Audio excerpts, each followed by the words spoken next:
আর নয় তেহারি আর নয় বিরিয়ানি, দুর্দান্ত স্বাদের এই রেসিপিটা একবার বানিয়ে দেখুন না, পরিবারের সবাই কতটা প্রশংসা করে খেয়ে নেবে। আসসালামু আলাইকুম, একেবারে নিত্য নতুন একটি রেসিপি নিয়ে আসলাম, যেটা খেয়ে কিন্তু আপনার প্রশংসা সবাই করে নেবে। তো প্রথমেই রেসিপিটা বানানোর জন্য মাংসটাকে খুব ভালো করে পরিষ্কার করে একটা কুকারে দিয়ে দিচ্ছি। এখানে আমি 500 গ্রাম মাংস নিয়েছি।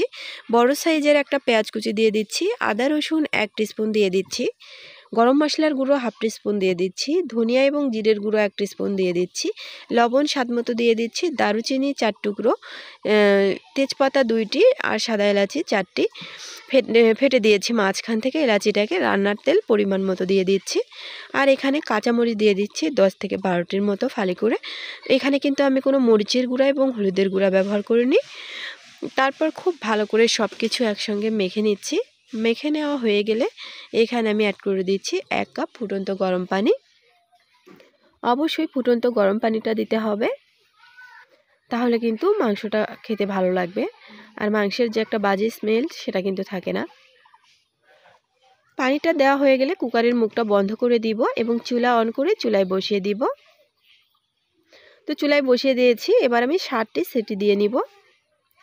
নেওয়ার পর এটা চুলায় অফ করার পর ওখানে রেখে দিলাম। আর এদিকে অন্য একটি চুলায় একটি প্যান বসিয়ে সেখানে আমি রান্নার তেল দিয়ে দিচ্ছি আধা কাপের মতো। এদিকে চিনি গুঁড়া পোলাওর চাল আগে থেকেই পানি ঝরিয়ে রেখেছিলাম পরিষ্কার করার পর, সেটা দিয়ে দিচ্ছি। এখানে আমি 1.5 পট চিনি গুঁড়া পোলাওর চাল নিয়েছি, অর্থাৎ 500 গ্রামের থেকে একটু কম। তো খুব ভালো করে এবার তেলের সাথে চালটাকে ভেজে নিব। আমি কিন্তু এখানে কোনো বাড়তি মশলা অ্যাড করব না, চালের সাথে চালটাকেই খুব ভালো করে ভেজে নেব। তো নেড়ে চেড়ে বেশ কিছুক্ষণ চালটাকে ভেজে নেব, যতক্ষণ পর্যন্ত না চালটার মাঝে একটা আঠালো ভাব চলে আসে, ঠিক ততক্ষণ চালটাকে ভাজবো। আর চালটা যত ভালো করে ভেজে নেবেন পোলাওটা কিন্তু তত বেশি ঝরঝরে এবং পারফেক্ট হবে। তো ভেজে নেওয়া হয়ে গেছে, এখন আমি ওই কুকার থেকে বাষ্পটা বের করে দিচ্ছি। আর দেখতেই পাচ্ছেন একটুখানি ঝোল কিন্তু রয়ে গেছিলো, তার মাঝে মিক্সড করে দিচ্ছি। ভিডিওটা এখানে একটুখানি স্কিপ হয়েছে আর কি।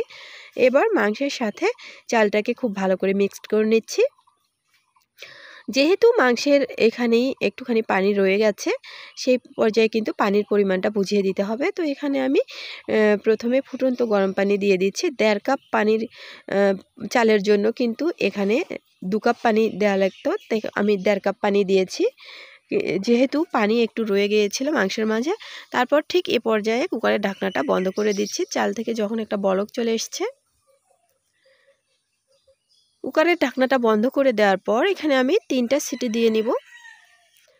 তো 3টা সিটি দিয়ে নিয়েছি, এবার দেখা যাক চুলা থেকে নামিয়ে ফেলছি। দেখতেই পাচ্ছেন কতটা সুন্দর হয়েছে, অনেক কিন্তু ঝরঝরে এবং মোলায়েম টাইপের হয়েছিল। আর চুলা থেকে সরাসরি নামিয়ে আমি আবার কিছুক্ষণ রেখেছিলাম, তাছাড়া কিন্তু পোলাওটা আরও একেবারে ঝরঝরে এবং পারফেক্ট হতো।